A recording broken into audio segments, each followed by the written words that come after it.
ಕಿಶೋರ ಭಾರತದ 6ನೇ ಅಧ್ಯಾಯ ಕಾಡಿಗಟ್ಟಿತು ಜೂಜಿನ ಹುಚ್ಚಾಟ. ಇದರ 2ನೇ ಉಪ ಅಧ್ಯಾಯ ದುಶ್ಯಾಸನನ ದೌರ್ಜನ್ಯ. ಯುಧಿಷ್ಠಿರ ಒಂದೊಂದು ಸಲ ಸೋತಾಗಲೂ ಕೂಡ ದುರ್ಯೋಧನ, ದುಶ್ಯಾಸನ, ಶಕುನಿ, ಕರ್ಣರಿಗೆ ಅತ್ಯಂತ ಆನಂದ ಆಗ್ತಿತ್ತು. ಕೊನೆ ಆಟದಲ್ಲಿ ಶಕುನಿ ಗೆದ್ದ ಮೇಲಂತೂ ಅವರು ಸಂತಸಕ್ಕೆ ಪಾರವೇ ಇಲ್ಲದಂತಾಯಿತು. ಪಾಂಡವರ ರಾಜ್ಯ ತಮ್ಮದಾಯಿತು. ಮಹಾಪರಾಕ್ರಮಿಗಾದ ಪಾಂಡವರು ತಮ್ಮ ದಾಸರಾದರು. ಚಕ್ರವರ್ತಿಯಾಗಿದ್ದ ಯುಧಿಷ್ಠಿರ ತಮ್ಮ ಪರಿಚಾರಕನಾದ. ತಿಲೋತ್ತಮೆಯಂತೆ ಸೌಂದರ್ಯದಿಂದ ತಮ್ಮೆಲ್ಲರ ಕಣ್ಣು ಕುಕ್ತಿದ್ದಂಥ ದ್ರೌಪದಿ ತಮ್ಮ ತೊತ್ತಾದಳು. ತಮ್ಮೆಲ್ಲ ಆಸೆಗಳು ಈಡೇರಿದ ಸಂತಸ ಸಂಭ್ರಮಗಳಲ್ಲಿ ಅವರು ಮುಳುಗಿ ಹೋದರು. ದುರ್ಯೋಧನ ಪಾಂಡವರಿಗೆ ಈ ರಾಜೋಚಿತವಾದ ಉರುಬಗೆಳೆಕೆ ಅವನ್ನೆಲ್ಲ ಕಿತ್ತುಕೊಳ್ಳಿ ಎಂದು ಸೇವಕರಿಗೆ ಆಜ್ಞಾಪನೆ ಮಾಡಿದ. ಪಾಂಡವರು ಮೌನವಾಗಿ ತಮ್ಮೆಲ್ಲ ಬೆಲೆ ಬಾಳುವ ವಸ್ತ್ರಗಳನ್ನು ತೆಗೆದು ಹಾಕಿದರು. ನಂತರ ದುರ್ಯೋಧನ, ದುಶ್ಯಾಸನ, ಈ ಕೂಡಲೇ ಹೋಗಿ ದ್ರೌಪದಿಯನ್ನು ಕರೆದುಕೊಂಡು ಬಾ, ಅವಳು ನಮ್ಮ ದಾಸಿಯರ ಸಮೂಹವನ್ನು ಸೇರಿಕೊಳ್ಳಲಿ ಎಂದ. ಸಭಾಸದರು ಆ ಮಾತನ್ನು ಕೇಳಿ ಬೆಚ್ಚಿ ಬಿದ್ದರು. ಅಪಮಾನ ಕೋಪಗಳಿಂದ ಪಾಂಡವರ ಮೋರೆ ಕೆಂಪಗಾಯಿತು. ಆದರೆ ಅವರು ಅಸಹಾಯಕರಾಗಿದ್ದರು. ದುಶ್ಯಾಸನ ದ್ರೌಪದಿಯದ ಅರಮನೆಯೊಳಗೆ ನುಗ್ಗಿ, ಏ ದ್ರೌಪದಿ, ಯುಧಿಷ್ಠಿರ ನಿನ್ನನ್ನು ಜೂಜಿನಲ್ಲಿ ಸೋತಿದ್ದಾನೆ. ನೀನೀಗ ನಮ್ಮ ದಾಸಿ. ದುರ್ಯೋಧನನೇ ನಿನ್ನ ಒಡೆಯ. ಅವನು ಹೇಳಿ ಕಳಿಸಿದ್ದಾನೆ, ನೀನೀಗಲೇ ತನ್ನೊಡೆ ಸಭಾಭವನಕ್ಕೆ ಬಾ ಎಂದ. ದ್ರೌಪದಿ ಅವನ ಮಾತುಗಳನ್ನು ಕೇಳಿ ಹೌಹಾರಿದಳು. ಅಯ್ಯೋ ದುಶ್ಯಾಸನ, ಇದೇನು ಈ ರೀತಿ ಮಾತನಾಡುತ್ತಿದ್ಯಾ? ಯುಧಿಷ್ಠಿರ ನನ್ನನ್ನು ಜೂಜಿನಲ್ಲಿ ಸೋಲುವುದೆಂದರೆ ಏನರ್ಥ? ಯಾವ ಪುರುಷ ತಾನೇ ತನ್ನ ಪತ್ನಿಯನ್ನ ಪಂದ್ಯದಲ್ಲಿ ಪಣವಾಗಿಡುತ್ತಾನೆ ಅಂತ ಆತಂಕ ಗಾಬರಿಗಳಿಂದ ಪ್ರಶ್ನೆ ಮಾಡಿದ್ಲು. ದುಶ್ಯಾಸನ, ಆ ಪ್ರಶ್ನೆಗಳನ್ನು ಸಭೆಯಲ್ಲಿ ಕೇಳಬಾ ಎನ್ನುತ್ತಾ ಅವಳ ಸುಂದರವಾದ ಮುಂದಲೆಯನ್ನ ತನ್ನ ಬಿಗಿಮುಷ್ಟಿಯಲ್ಲಿ ಹಿಡಿದು ಎಳೆದ. ರಾಜಸೂಯ ಯಾಗದಲ್ಲಿ ಮಂತ್ರ ಪುರಸ್ಸರವಾಗಿ ವಿವಿಧ ತೀರ್ಥಗಳಿಂದ ಪ್ರೋಕ್ಷಿಸಲ್ಪಟ್ಟಿದ್ದ ದ್ರೌಪದಿಯ ಕೇಶರಾಶಿ ಆ ದುರುಳ ದುಶ್ಯಾಸನನ ಕೈಯಲ್ಲಿ ಎಳೆದಾಡಲ್ಪಟ್ಟಿತು. ದ್ರೌಪದಿಗೆ ಮಹಾಪರಾಕ್ರಮಿಗಳಾದ 5 ಪತಿಗಳಿದ್ದರೂ ಸಹ ಅನಾಥಳನ್ನು ಕರೆತರುವಂತೆ ದುಶ್ಯಾಸನ ಅವಳನ್ನು ದರದರನೆ ಸಭಾಮಂಟಪಕ್ಕೆ ಎಳೆದು ತಂದ. ದ್ರೌಪದಿ ತನ್ನನ್ನು ರಕ್ಷಿಸಿಕೊಳ್ಳಲು ಪ್ರಯತ್ನಿಸುತ್ತಾ, ಕಂಬನಿ ಸುರಿಸುತ್ತಾ, ಸುತ್ತಲಿದ್ದ ಪ್ರಮುಖರನ್ನ ದೈನ್ಯದಿಂದ ನೋಡುತ್ತಾ, ನಾಚಿಕೆಯಿಂದ ಮುದುಡಿಕೊಳ್ಳುತ್ತಾ ಹೃದಯ ವಿತ್ರಾವಕವಾದ ಈ ಮಾತುಗಳನ್ನಾಡಿದಳು. ಧರ್ಮಿಷ್ಠನಾದ ಯುಧಿಷ್ಠಿರ ತನ್ನ ಪತ್ನಿಯನ್ನ ಜೂಜಿನಲ್ಲಿ ಸೋತಿದ್ದಾನೆ. ಇದಕ್ಕೆ ಅವಕಾಶ ಇತ್ತವರಿಗೆ ಧಿಕ್ಕಾರವಿರಲಿ. ತುಂಬಿದ ಸಭೆಯಲ್ಲಿ ನನ್ನನ್ನು ದುಷ್ಟ ದುಶ್ಯಾಸನ ಎಳೆದು ತರುತ್ತಿರುವಾಗ ನನ್ನ ಪರಾಕ್ರಮಿ ಪತಿಗಳೈವರು ತಲೆ ತಗ್ಗಿಸಿ ಕುಳಿತಿದ್ದಾರೆ. ಅವರ ಭುಜಬಲ ಪರಾಕ್ರಮಗಳಿಗೆ ಧಿಕ್ಕಾರವಿರಲಿ. ಈ ಸಭೆಯಲ್ಲಿ ಅನೇಕ ಹಿರಿಯರು, ಜ್ಞಾನಿಗಳು, ಧರ್ಮಾತ್ಮರು ಕುಳಿತಿದ್ದಾರೆ. ಆದರೆ ನನ್ನಂಥ ಹತಭಾಗಿನಿಯನ್ನ ಅಪಮಾನಿಸುತ್ತಿರುವ ಅತ್ಯಾಚಾರಿಗಳನ್ನು ತಡೆಯೋದರಲ್ಲಿ ಅವರು ಅಸಮರ್ಥರಾಗಿದ್ದಾರೆ. ಅವರೆಲ್ಲರಿಗೂ ನನ್ನ ಧಿಕ್ಕಾರವಿರಲಿ. ಪ್ರಜೆಗಳಿಗೆ ತೊಂದರೆಯಾದರೆ ರಾಜನೇ ಅವರನ್ನು ರಕ್ಷಿಸಬೇಕು. ಆದ ರಕ್ಷಕನಾದ ಧೃತರಾಷ್ಟ್ರ ಮಹಾರಾಜನ ಸಮ್ಮತಿಯಿಂದಲೇ ಈ ಜೂಜಿನಾಟ ನಡೆಯುತ್ತಿದೆ. ಅಯ್ಯೋ, ಭರತ ವಂಶೀಯರ ಧಾರ್ಮಿಕತೆ ಇಂದು ಹಾಳಾಗಿ ಹೋಯಿತು ಎಂದು ಪ್ರಲಾಪಿಸಿದ್ಲು. ಸಭಾಸದರು ನಾಚಿಕೆಯಿಂದ ತಲೆ ತಗ್ಗಿಸಿದರು. ಆದರೆ ಈ ದುರ್ಯೋಧನ ಮಾತ್ರ ಕೊಂಚವೂ ವಿಚಲಿತನಾಗಲಿಲ್ಲ. ಬದಲು ಅವನಿಗೆ ಆನಂದವೇ ಆಯಿತು. ಅವನು ಗಹಗಹಿಸಿ ನಕ್ಕ. ದುಶ್ಯಾಸನ ದ್ರೌಪದಿಯ ಮುಂದಲೆಯನ್ನೇ ಹಿಡಿದು ಏ ದಾಸಿ, ಏ ದಾಸಿ ಎಂದು ಮೂದಲಿಸಿದ. ಶಕುನಿ, ಕರ್ಣರು ಚಪ್ಪಾಳೆ ತಟ್ಟಿ ತಮ್ಮ ಸಂತೋಷವನ್ನು ತೋರಿದರು.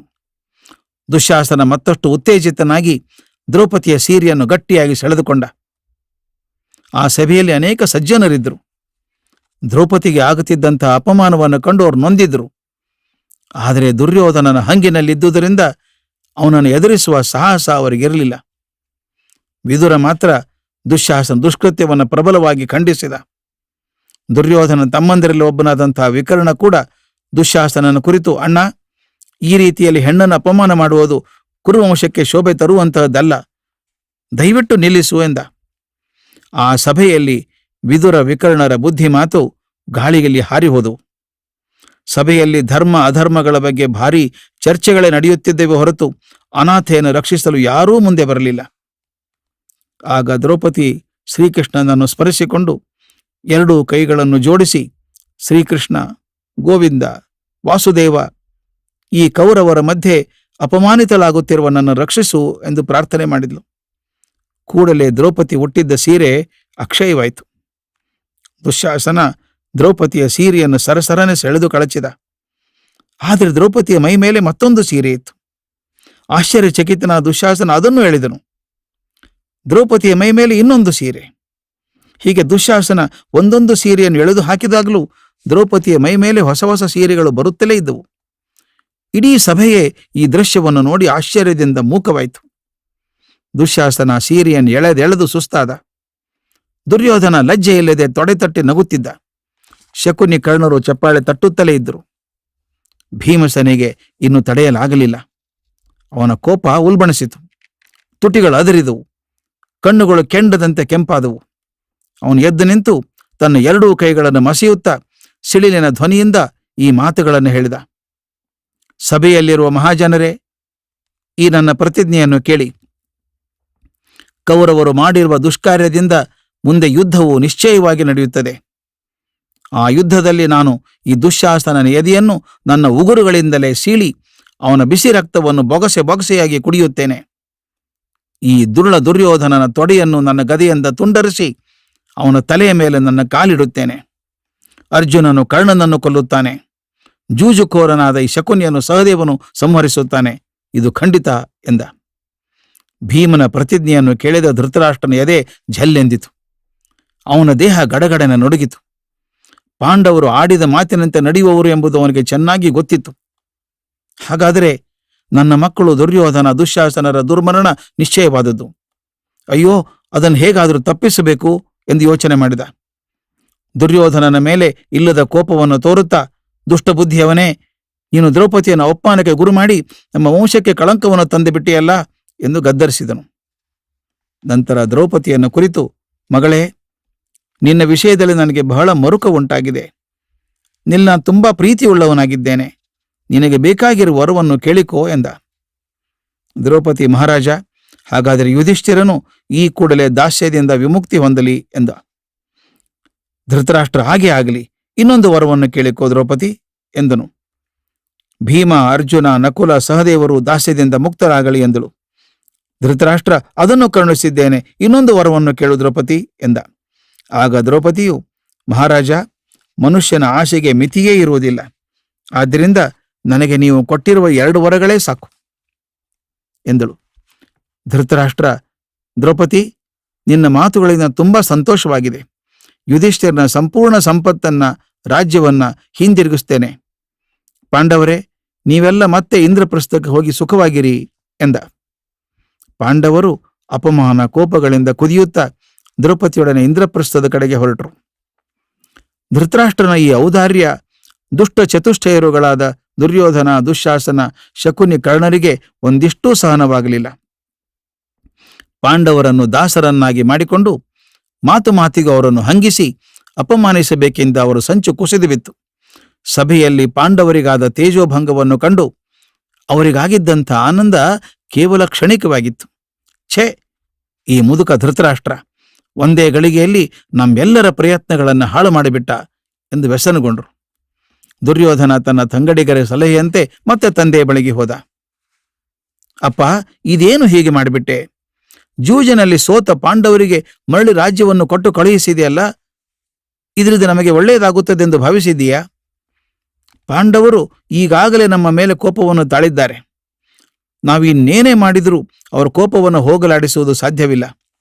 ನಮ್ಮ ಮೇಲೆ ಪ್ರತೀಕಾರ ಕೈಕೊಳ್ಳುವ ಛಲದಿಂದಲೇ ಅವರು ಹಿಂತಿರುಗಿದ್ದಾರೆ. ಭೀಮನ ಪ್ರತಿಜ್ಞೆಯನ್ನು ಕೇಳಲಿಲ್ಲವೇ ಮಹಾರಾಜ? ನೀನು ಎಷ್ಟೇ ವರಗಳನ್ನು ಕೊಟ್ಟರೂ ಅವರು ನಮ್ಮನ್ನು ನಾಶಗೊಳಿಸುವ ಯೋಜನೆಯನ್ನು ಖಂಡಿತ ಬಿಡುವವರಲ್ಲ.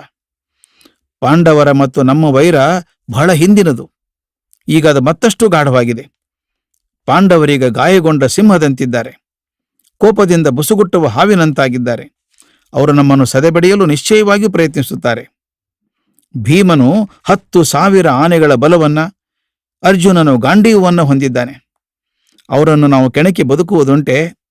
ಅದಕ್ಕೆಂದೇ ನಾನು ಅವರನ್ನು ಮೋಸದಿಂದ ಜೂಜಿನಲ್ಲಿ ಸೋಲಿಸಿದ್ದು. ನಮ್ಮ ಬಳಿ ಇರುವ ಅಸ್ತ್ರ ಅದೊಂದೇ.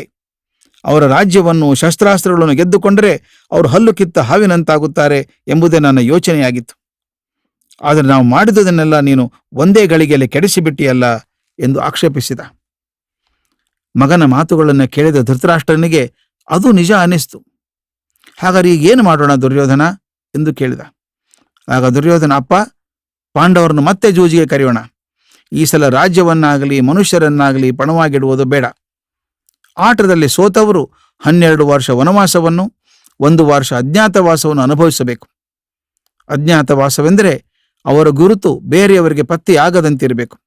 ಒಂದು ವೇಳೆ ಅಜ್ಞಾತವಾಸದ ಅವಧಿಯಲ್ಲೇ ನಾವು ಅವ್ರ ಗುರುತು ಹಿಡಿದು ಬಿಟ್ಟರೆ ಮತ್ತೆ 12 ವರ್ಷ ವನವಾಸ, 1 ವರ್ಷ ಅಜ್ಞಾತವಾಸ ಅನುಭವಿಸುವ ನಿಯಮವನ್ನು ಹಾಕೋಣ. ಪಾಂಡವರು ಖಂಡಿತ ಆಟದಲ್ಲಿ ಸೋಲ್ತಾರೆ, ವನವಾಸಕ್ಕೆ ಹೋಗ್ತಾರೆ.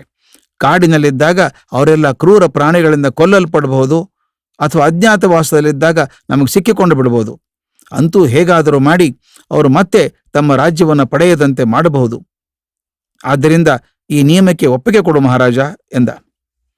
ದುರ್ಯೋಧನನ ತಾಯಿ ಗಾಂಧಾರಿ ಈ ಮಾತುಗಳನ್ನು ಕೇಳಿ ಗಾಬರಿಗೊಂಡಳು.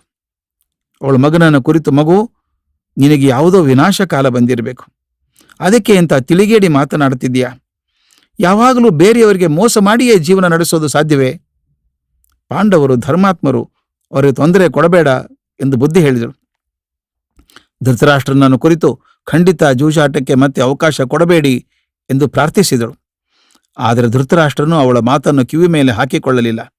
ಮಗನ ಮೇಲಿನ ವ್ಯಾಮೋಹದಿಂದ ಅವನು ಎಂತಹ ಅನ್ಯಾಯ ಮಾಡೋದಕ್ಕೂ ಸಿದ್ಧವಾಗಿದ್ದ. ದೂತರ ಮೂಲಕ ಮತ್ತೆ ಪಾಂಡವರಿಗೆ ಬರ ಹೇಳಿದ. ಪಾಂಡವರಿನ್ನು ಇಂದ್ರಪ್ರಸ್ಥವನ್ನೇ ಮುಟ್ಟಿರಲಿಲ್ಲ. ಆಗಲೇ ಹಸ್ತಿನಾವತಿಯಿಂದ ದೂತರು ಬಂದರು. ಧೃತರಾಷ್ಟ್ರನು ಮತ್ತೆ ಪಾಂಡವರನ್ನು ದ್ಯೂತಕ್ಕೆ ಆಹ್ವಾನಿಸಿದಿರುವಾಗಿ ತಿಳಿಯಿತು. ದೂತರ ಮಾತು ಕೇಳಿ ಪಾಂಡವರ ಮನಸ್ಸಿಗೆ ಬಹಳ ವೇದನೆಯಾಯಿತು. ಅಯ್ಯೋ, ತಂದೆ ಇಲ್ಲದ ನಮ್ಮನ್ನ ತನ್ನ ಸ್ವಂತ ಮಕ್ಕಳಂತೆ ಸಲಹಬೇಕಾದ ದೊಡ್ಡಪ್ಪನೇ ನಮಗೆ ಎಂಥ ಮೋಸ ಮಾಡುತ್ತಿದ್ದಾನೆ ಎಂದು ಯುಧಿಷ್ಠಿರ ನಿಟ್ಟೀಸರು ಬಿಟ್ಟ. ಆದರೆ ಏನು ಮಾಡುವುದು? ದೊಡ್ಡಪ್ಪನ ಆಜ್ಞೆಯನ್ನು ಮೀರುವುದು ಹೇಗೆ? ಎಲ್ಲರೂ ಮತ್ತೆ ಹಸ್ತಿನಾವತಿಗೆ ಬಂದರು. ಶಕುನಿಯು ಈ ಸಲದ ದ್ಯೂತದ ನಿಯಮಗಳನ್ನು ಹೇಳಿದನು. ಇದರ ಪರಿಣಾಮವೇನೆಂಬುದು ಎಲ್ಲರಿಗೂ ಗೊತ್ತು. ಪಾಂಡವರು ಮತ್ತೆ ಸೋಲುತ್ತಾರೆ ಎಂಬುದರಲ್ಲಿ ಯಾರಿಗೂ ಸಂಶಯ ಇರಲಿಲ್ಲ. ಆದರೂ ನಿರ್ವಾಹವಿಲ್ಲದೆ ಯುಧಿಷ್ಠಿರನು ಆಟಕ್ಕೆ ಕುಳಿತ. ಈ ಬಾರಿಯೂ ಶಕುನಿಯನೇ ಆಟವನ್ನು ಗೆದ್ದುಕೊಂಡ. ಜೂಜನಲ್ಲೇ ಸೋತ ಪಾಂಡವರು ಆಟದ ನಿಯಮದಂತೆ ವನವಾಸಕ್ಕೆ ಸಿದ್ಧರಾದರು. ತಮ್ಮ ರಾಜೋಚಿತವಾದ ಉಡುಪುಗಳನ್ನು ಕಳಿಸಿ ನಾರುಮಡಿಯನ್ನುಟ್ಟರು. ದ್ರೌಪದಿಯು ತನ್ನ ಪೀತಾಂಬರವನ್ನ, ದಿವ್ಯವಾದ ಆಭರಣಗಳನ್ನು ತೆಗೆದಿಟ್ಟು ನಾರಿನ ಸೀರೆಯನ್ನುಟ್ಟಳು. ಅವರೆಲ್ಲರೂ ಹಿರಿಯರಿಗೆ ನಮಸ್ಕರಿಸಿ ಹೊರಡಲು ಸಿದ್ಧರಾದರು. ಭೀಷ್ಮ, ವಿದುರರು ಅವರನ್ನು ಆಶೀರ್ವದಿಸಿದರು. ಪಾಂಡವರು ಹಸ್ತಿನಾವತಿಯನ್ನು ಬಿಟ್ಟು ಹೊರಟರು. ಕುರುಕುಲವನ್ನು ಕಾರ್ಮೋಡ ಕವಿಯುತ್ತಿರುವ ಕುರುಹೋ ಎಂಬಂತೆ ಸೂರ್ಯನನ್ನು ಮುಗುಲುಗಳು ಮುಸುಕಿಕೊಂಡವು.